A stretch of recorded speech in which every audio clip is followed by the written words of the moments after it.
everyone, welcome to my channel. DM Electrical Tutorials.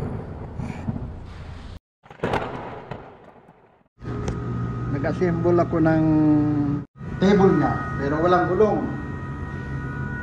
Dapat yan may gulong na ganon. So, yan o, brand new. Just delivered from IMAX. So, 9450 model. Ilalagay ko sana dito pero walang gulong, kaya ang gagawin ko, i-order ko muna ng gulong. Itong printer na to, sira yung screen no good, so something wrong with the screen, kaya itong printer na to, galing ko yan.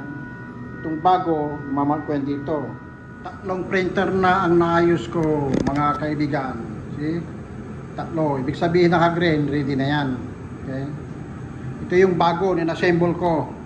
Ito yung walang paa, nilipat ko kasi ito yung sira yung screen niya. Kinalas ko siya. Yan. Tapos ito yung screen board sa likod. Nilinis ko. Ito yung power board. Ito yung power supply here. Power supply. Ito yung power board. Ito yung interface. Ito. Yung AST port. Yan yung board. Hindi nyo makita. Okay. Yan yung screen. Nakakabit dito sa board na to. Headboard. Ito yung motherboard. Yan. Kakapit doon. Medyo mahirap kalasin. Pero tingnan muna natin kasi power. Parang baka nag-loss ang connection lang. Okay. So ayusin natin. Tingnan natin kung okay. Kung wala talaga, papalitan natin ng power. Yan. Yung screen board. Ang kakailangan palitan yun. Kasi ito power supply. Ito main board. So, posibleng yan ang problema. Kaya yung muna tayo. Pero ngayon, nilinis ko na. Tingnan natin yung connection, ibabalik ko. Kung wala pa rin, sira yung screen. Okay. Ngayon, inayos ko ngayon. Alam ko na kayo, yung mga nag-aayos ng printer, pag nag-assemble kayo ng bago,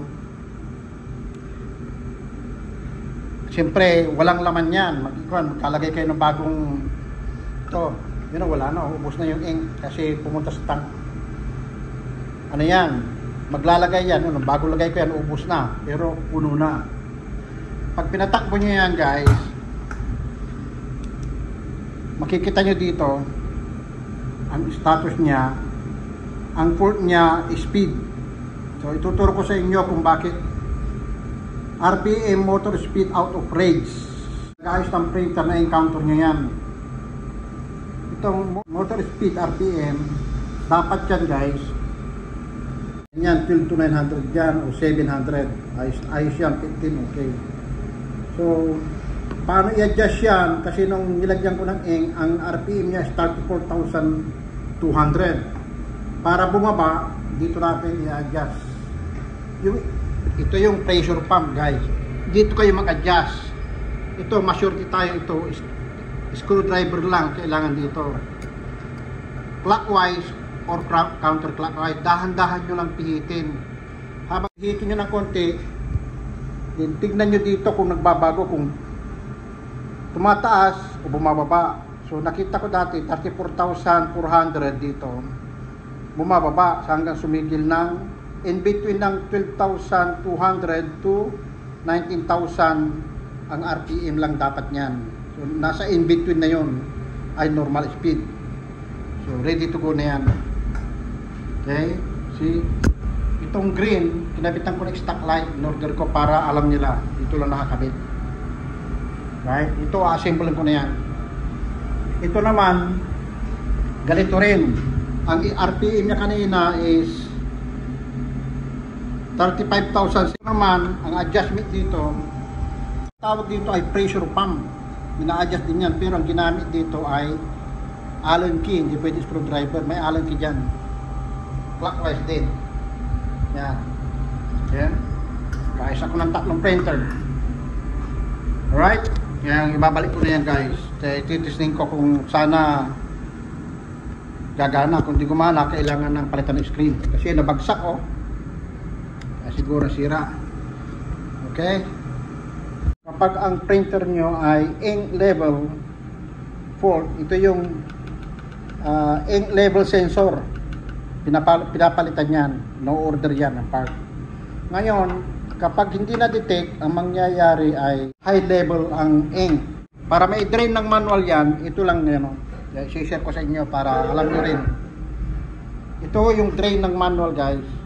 Yan, i-release nyo lang yan. Yan. May lock yan, ibaba nyo yan. Tapos sugutin nyo yung kwan. Tanggalin nyo itong lock. Ilagay nyo ganon. Mag-drain kayo kahit half liter lang. Konti lang. I-drain nyo, kahit kalahati lang nito, pwede na. Uli nyo na uli. Ay, ganun lang. So, kung nauli-uli, ibig sabihin, yung may problema nung, ito yung ink level sensor. Ito sabihan yan. Right? Mauorderan niya, mapalitan. May 2 screw lang dito sa likod. Yan, saka dito. Okay? Ito yung solvent, saka yung ink. Alright, balik ko na yung part guys.